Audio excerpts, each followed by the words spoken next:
الحمدللہ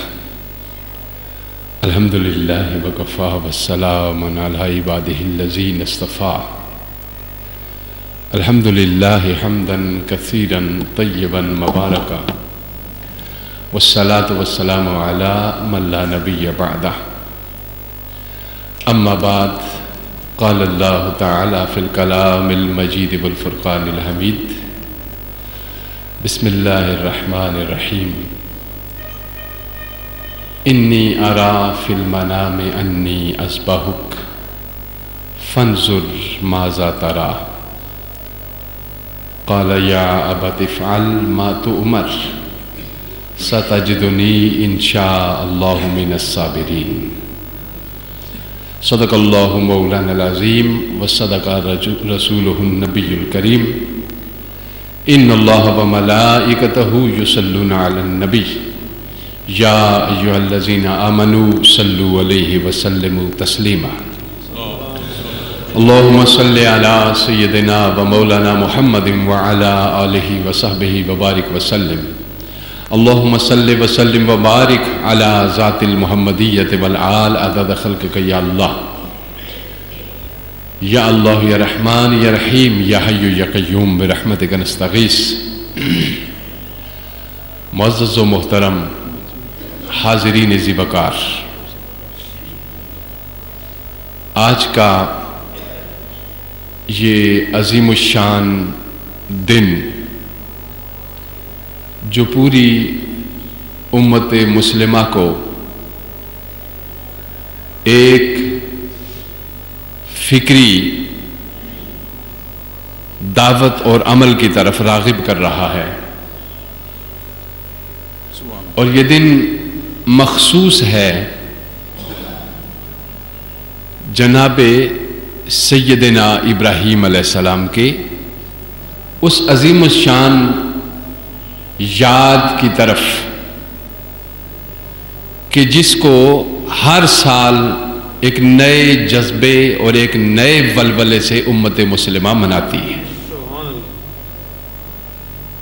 اور یہ وہ تاریخ ہے کہ اس میں 4 چیزوں کو پیش نظر رکھا گیا ہے۔ پہلی بات جو ہمارے لیے بہت ضروری ہے وہ یہ ہے کہ یہ یاد رکھیے کہ دنیا کے جو 3 بڑے مذاہب ہیں، اسلام، عیسائیت اور یہودیت، یہ تینوں مذاہب جناب حضرت ابراہیم علیہ السلام کی طرف منسوب ہیں، اور تینوں مذاہب جناب ابراہیم علیہ السلام کا احترام کرتے ہیں، اور حضرت ابراہیم علیہ السلام نے 4 باتوں کی طرف ہمیں متوجہ کیا۔ پہلی چیز یہ کہ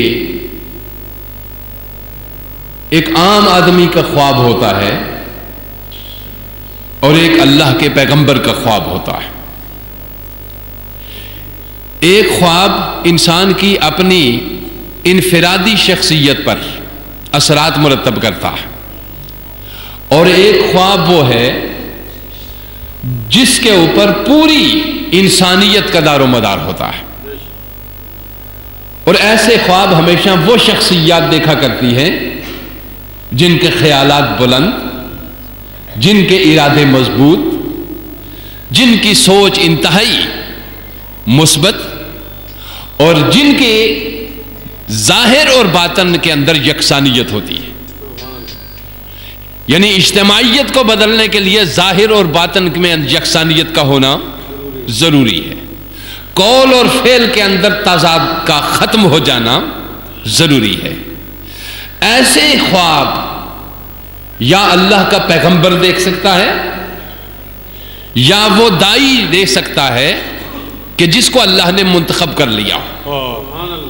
مثلا پاکستان بھی ایک خواب کی تعبیر ہے جو علامہ اقبال رحمت اللہ علیہ نے دیکھا۔ اس خواب کی تعبیر ایک ملک اور ایک وطن کی صورت میں سامنے آئی، جس طرح بعض ملکوں کو بنانے کا سنوارنے کا خواب دنیا نے دیکھا، اسی طرح ایک پیغمبر کا خواب وہ ہے جو دنیا کو بھی سنوارتا ہے اور آخرت کو بھی سنوارتا ہے، یعنی دونوں کائناتوں کو سنوار کے رکھ دیتا ہے۔ جناب ابراہیم علیہ السلام نے خواب دیکھا کہ میں نے اپنے اندر سے جو آواز میرے اندر سے آئی ہے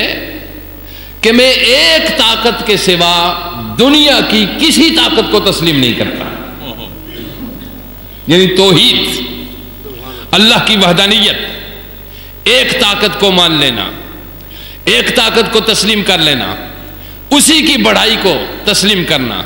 یعنی ہم یوں تو کہتے ہیں کہ اللہ اکبر، اللہ سب سے بڑا ہے، مگر میں یہ نہیں کہتا کہ اللہ سب سے بڑا ہے، میں یہ کہتا ہوں کہ اللہ ہی سب سے بڑا ہے۔ اللہ سب سے بڑا جب ہم کہتے ہیں تو معنی یہ ہوگا کہ کچھ بڑے اور بھی ہیں جن میں ایک بڑا وہ بھی ہے، تو سب سے کا بڑا ہونے کا مطلب یہ ہے کہ کچھ بڑے اور بھی ہیں۔ یہاں ابراہیم علیہ السلام کا جملہ یہ بتا رہا ہے کہ وہ یہ فرمانا چاہ رہے ہیں کہ اللہ ہی بڑا ہے، اس کے سوا کوئی اور بڑائی تسلیم ہم نہیں کرتے۔ یعنی اللہ اس طاقت کا نام ہے کہ جس کے سامنے انسان کا ظاہر بھی جھک جائے، انسان کا باطن بھی جھک جائے، انسانی قلب بھی جھک جائے، انسانی دماغ بھی جھک جائے، انسانی فکر بھی جھک جائے، اور اس کے جھکنے کے ساتھ آثار یہ بتائیں کہ اس کی پیشانی بھی جھک جائے۔ اس طاقت کو تسلیم کرنا ہوتا ہے۔ انسان ہر شے کے سامنے پیشانی نہیں رکھتا۔ جناب ابراہیم علیہ السلام نے جب یہ اعلان کر رہے تھے اس صحرا کے اندر کہ لا الہ الا اللہ، ایک اللہ، واحد اللہ، اسی کی طاقت کو ہم نے تسلیم کرنا ہے، تو اسی کے اس الوہیت کو تسلیم کرانے کے لیے یہ کائنات جس میں بستیاں جن میں ہم رہ رہے ہیں آج، ان بستیوں میں 30 کروڑ خداؤں کی پوجا کی جاتی تھی۔ اب اندازہ لگائیے، تو ابراہیم علیہ السلام نے سب سے پہلا جو سبق دیا وہ یہ دیا کہ جب آپ ایک عظیم الشان خالق کی طرف متوجہ ہو جائیں گے کہ دنیا کا ہر وہم، ہر خوف، ہر شے تمہارے اندر سے مٹ جائے گی اور تمہاری پوری توجہ، فل کنسنٹریشن اپنے مولا کی طرف ہوگی۔ جب توجہ صرف ادھر ہوئی تو کوئی خوف، کوئی ڈر، کوئی ہرس، کوئی لالچ، کوئی حسد، کوئی تمنا باقی نہیں رہے گی، صرف آرزو رہے گی تو اپنے مولا سے ملاقات کی رہے گی۔ یہ جناب ابراہیم نے پہلا سبق دیا، یعنی ہر طاقت کو پس پش ڈال کر حقیقی طاقت کو تسلیم کیا۔ دوسری بات جو آپ نے اپنی تعلیم سے بیان فرمائی وہ یہ ہے کہ اگر اس کی راہ میں اپنا مال بھی خرچ کر دینا پڑے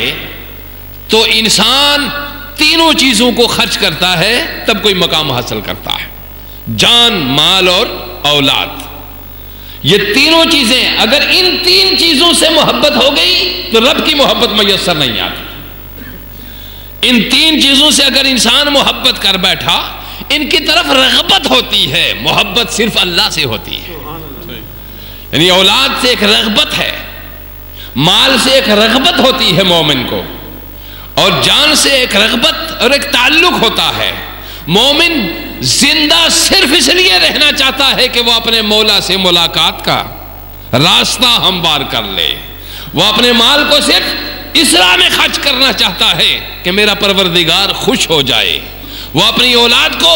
اس راہ پہ ڈالنا چاہ رہا ہے کہ وہ نسلاً بعد نسلاً اس حقیقی راہ پہ چلتے رہیں جن راہوں پہ پیغمبر چلتے رہے۔ تین چیزیں ہمارے لیے، تو جناب ابراہیم علیہ السلام نے جو ہمیں یہ بتایا، جو راہ ہمارے لیے متعین کی، وہ راہ یہ ہے کہ آپ اپنے اندر فکری وحدت پیدا کریں، تب توحید ہمارے لیے کارآمد ثابت ہوگی۔ دوسری چیز جو ہمارے سامنے ابراہیم علیہ السلام نے رکھی کہ جان سے کسی نے محبت رکھی تو اس کا معنی یہ ہو گیا کہ اس کو خدا سے محبت نہیں ہے، چونکہ دل ایک ہے، اس میں دو محبتیں قائم نہیں رہ سکتی، یا مال کی محبت ہوگی، یا جان کی محبت ہوگی، یا اولاد کی محبت ہوگی۔ اگر یہ محبتیں اس طرف ہو جائیں، میں نے عرض کر دیا کہ یہ چیزیں صرف ایک دنیا میں پروایا، مثلا باپ کو اولاد سے اور اولاد کو باپ سے، قرآن جو تعلق بیان فرمایا وہ یہ ہے کہ باپ کا تعلق اولاد سے شفقت کا ہوتا ہے، اور اولاد کا تعلق ماں باپ سے احترام کا ہوتا ہے۔ محبت کا کوئی رشتہ تذکرہ نہیں کیا کہ ماں سے، باپ سے، اولاد سے، مال سے محبت کا تذکرہ، بلکہ جہاں آیا قرآن پاک نے فرمایا قُلْ إِنْ كَانَ آبَاؤُكُمْ وَأَبْنَاؤُكُمْ وَإِخْوَانُ، تمہارے ماں باپ، تمہارے بہن بھائی، تمہارے عزیز رشتہ دار، تمہارے مال و دولت اور یہ تجارت اور کاروبار تمہیں اگر اللہ اور اس کے رسول سے زیادہ پیارا ہے تو یقین جانو کہ تمہیں رب بے خوبن سے اکھاڑ پھینکے گا، اور تمہارے ساتھ وہ قوم لے آئے گا تمہارے بعد جو صرف اللہ سے محبت کرتی ہو۔ تو معلوم کیا ہوا، ابراہیم علیہ السلام نے توحید کا وہ علم جو لہرایا، یعنی ابراہیم علیہ السلام کے زمانے میں صرف ایک ابراہیم علیہ السلام اعلان توحید کر رہے تھے، باقی پوری دنیا پہ کوئی نہیں تھا۔ آپ اندازہ لگائیے، ایک فرد کا اعلان توحید کرنا، باقی پوری دنیا کفر و شرک میں مبتلا، مگر اس ایک فرد کا عزم اتنا بلند تھا، حوصلے اتنے جواں تھے، کردار اتنا مضبوط تھا، عقیدہ اتنا پختہ تھا کہ اس نے جو علم لہرایا آج 1.5-2 ارب کائنات کے اندر اس کے وہ پھریرے لہرا رہے۔ تو ایک فرد نے مضبوط عزم کے ساتھ، مضبوط ارادے کے ساتھ، پختہ سوچ کے ساتھ، بہترین عقیدے کے ساتھ، عزائم بلند رکھ کے آگے بڑھا۔ دنیا آج چاہے یہودیت ہے یا عیسائیت ہے یا اسلام ہے، ہر ایک اپنی نسبت انہی سے جوڑ رہا ہے۔ تو قرآن نے کہا ما کان ابراہیم یہودیم ولا نصرانین ولکن مسلما، فرمایا ابراہیم نہ یہودی تھے نہ نصرانی تھے بلکہ وہ مسلمان تھے۔ تو فرمایا آج کی یہ دن جو ہمارے پاس جو گزر رہا ہے، یہ ہمیں دعوت دے رہا ہے کہ ذہنن بھی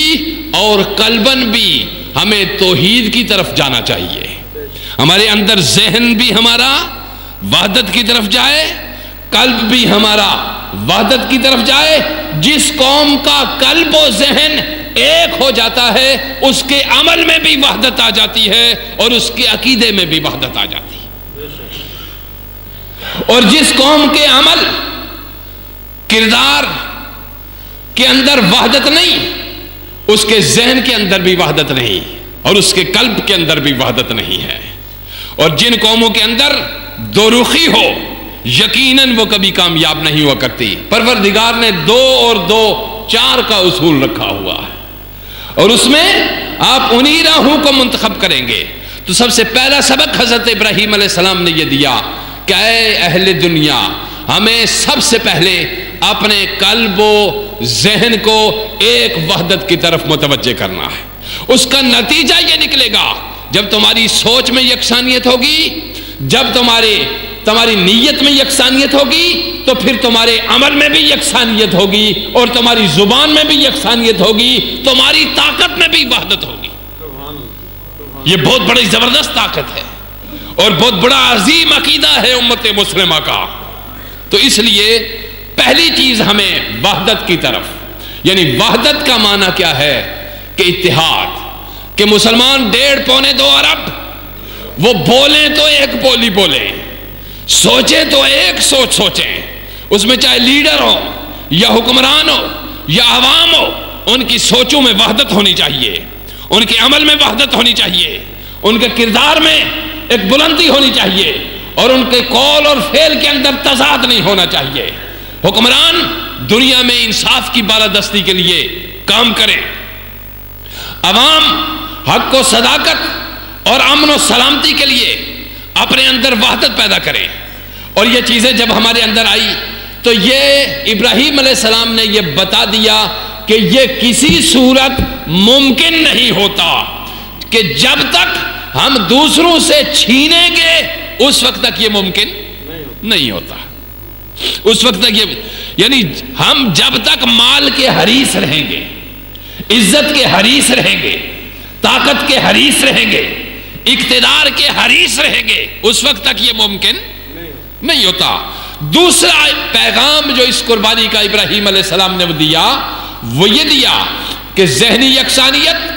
عملی یکسانیت, قلبی یکسانیت کے ساتھ قربانی کا جذبہ ہونا کسی قوم کے اندر یہ بہت ضروری ہے. اور جس قوم میں قربانی کا جذبہ نہیں ہے, اور قربانی کا جذبہ کب پیدا ہوتا ہے جب انسان کا اعتقاد اس کو وہ جس جنت میں اس نے کل جانا ہے وہ آج اپنی آنکھوں سے اس کو دیکھ رہا ہو, وہ جن ملائکہ سے کل اس کا واسطہ پڑنا ہے وہ مرتے وقت نہ دیکھے, آج ان کا نظارہ کر رہا ہو. جس خداوند قدوس کی بارگاہ میں اس کو کل پہنچنا ہے, آج ہی وہ کچہری اور وہ سسٹم ایسا بنا لے کہ میں آج ہی حشر میں کھڑا ہوں اور میرا مولا میرے احتساب کے لیے تیار ہے. اگر ہم کہیں گے کہ کل دیکھا جائے گا, اس کا معنی یہ ہے کہ آج ہم نے رب کو بھلایا ہوا ہے. تو آپ دوسری چیز جو آج کے دن یاد رکھنے والی ہے وہ ہے قربانی کا ایک جذبہ. وہ قربانی حکمرانوں سے لے کر عوام تک, مقتدر طبقے سے لے کر غریب تک, ایثار اپنے اندر پیدا کرنا, قربانی کا جذبہ پیدا کرنا, دوسروں کو دینا بجائے چھیننے کے, یہ جذبہ امت مسلمہ کے اندر موجود ہونا ضروری ہے. اور تیسری چیز جو ہمارے اندر ابراہیم علیہ السلام نے پیدا کی وہ یہ کہ جب تک ہم اپنی نسل نو کو, نوجوان نسل کو ذہنی, فکری, عملی کردار کے لحاظ سے اس سطح پہ نہیں لے جائیں گے کہ جس سطح پہ وہ اپنے مولا کے سامنے بغیر کسی چول و چرا کے سر جھکا دے, اس وقت تک, چونکہ فیوچر مستقبل نوجوان نسل کے ہاتھ میں ہے. امت مسلمہ کا نوجوان پاکیزہ سوچ ہونا چاہیے, امت مسلمہ کا نوجوان پاکیزہ کردار ہونا چاہیے, امت مسلمہ کا نوجوان اعلیٰ تعلیم یافتہ ہونا چاہیے, امت مسلمہ کے نوجوان ڈاکٹر, فلاسفر, دانشور, عظیم سائنسدان, عظیم ریفارمر, عظیم انسان ہونے چاہیے, تاکہ فیوچر مستقبل اس قوم کا اسی نوجوان نسل پہ منحصر ہے. وہ اگر کردار کی دنیا سے عاری ہو جائے گی تو بد کردار قوموں کا مستقبل کوئی نہیں ہوا کرتا, ظالم قوموں کا مستقبل کوئی نہیں ہوتا, صفاک بد کردار اور زانی, بدکار, شرابی, نشہ باز قوموں کا مستقبل کوئی نہیں ہوا کرتا. ہمیں ہر غلیظ شے سے اجتناب کرنا ہوگا. سو آج کا پیغام پوری امت مسلمہ کے لیے ذہنی یکسانیت, قلبی یکسانیت, یہ جناب ابراہیم علیہ السلام کا پیغام ہے. فکری یکسانیت, وحدت اور اتحاد, دوسری چیز مال اور اولاد کی قربانی, یہ تیسری چیز. اور یہ سب چیزیں جب ہم اپنے اندر پیدا کر لیں گے, اس کا معنی یہ ہے کہ پھر اس دن کا نام عید کا دن رکھا گیا ہے. عید کب ہوتی ہے؟ جب سارے کھلکھلا رہے ہوں, جب سارے مسکرا رہے ہوں, جب سب کے چہرے کھلے ہوئے ہوں, جب سب کی آنکھوں میں چمک ہو. یہ کب پیدا ہوگی؟ ہماری آنکھوں میں چمک ایمان کی کب پیدا ہوگی؟ ہمارے چہروں پہ رونق عبادت کی کب پیدا ہوگی؟ ہمارے دل میں محبت اور لذت کب پیدا ہوگی؟ جب ہم اپنے خدا سے محبت اور اس کی عبادت اور تقوی کی راہوں پہ چل پڑیں گے, جب بے خوف ہو جائیں گے اس بات سے کہ میرا کل کس کے ہاتھ میں ہے, میں کل کیا کروں گا. نہیں, تو آج اس سے تعلق رکھ, تو اپنے کل کا محافظ نہیں ہے, وہ تیرے کل کا محافظ ہے. تو اپنا کل اس سے جوڑ لے کہ جس کے ہاتھ میں سب طاقتیں ہیں. سو آج کا بس درس یہی کہ جناب ابراہیم علیہ السلام نے وہ عظیم الشان قربانی دی, اپنی اولاد کی, اپنے مال کی اور جان کی, کہ جس کے سبب سے یہ سب چیزیں ممکن ہیں. فرمایا جب یہ آج عید کیوں ہے کہ مسلمان جمع ہو تو عید ہوتی ہے, مسلمانوں کا اجتماع ہو تو کیا ہوتی ہے؟ عید ہوتی ہے. اور عید کا معنی یہ ہے کہ خوشی اور مسرت. لہذا ہمارا پروردگار ہم سب کو خوشیاں اور مسرتیں نصیب فرمائے. اور آج کی بس یہ اتنی سی جو چیز گفتگو ہم نے کی ہے وہ یاد رکھیے. اب ہم انشاءاللہ نماز کی طرف راغب ہوتے ہیں اور پھر اجازت.